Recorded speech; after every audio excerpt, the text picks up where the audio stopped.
नमस्कार शेतकरी बांधवांनो, साई हायड्रोलिक अँड मेकॅनिकल नांगर मोहोळ मध्ये आपलं सर्च होतं. मित्रांनो बघू शकता हा साई हायड्रोलिक मोहोळ कंपनीचा नांगर.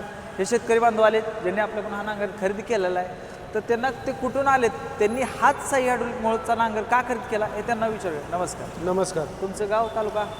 तालुका उत्तर सोलापूर, पडसाळी गाव आपलं. पडसाळी गाव. हां. तर तुम्ही हाच साई हायड्रोलिक मोहोळचा का नांगर खरेदी केला?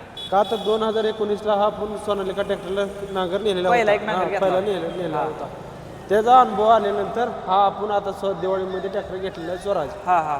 5 वर्षाचा आपल्याला त्या तुमच्या नांगराचा अनुभव आहे. त्याचा मेंटेनन्स 0 मेंटेनन्स आहे. 0 मेंटेनन्स म्हणून हायड्रोलिक. हां, हायड्रोलिक घेतलेला आहे. हां. पहिलं त्याच्या आधी तुम्ही दुसरा नांगर हां, दुसऱ्या कंपनीचा होता आपल्याकडे दांड्यावाला, हां. दांडक्याचा. पहिला. हां, हां. तो सारखा ती कारला तूट काय तूट ड्रायव्हरला जमत नसते. सारखं ती एक एक रान झाले की चला दुरुस्तीला. मग हे आपल्या हायड्रोलिक असल्यामुळे काय टेन्शन नाही. पेंड लागला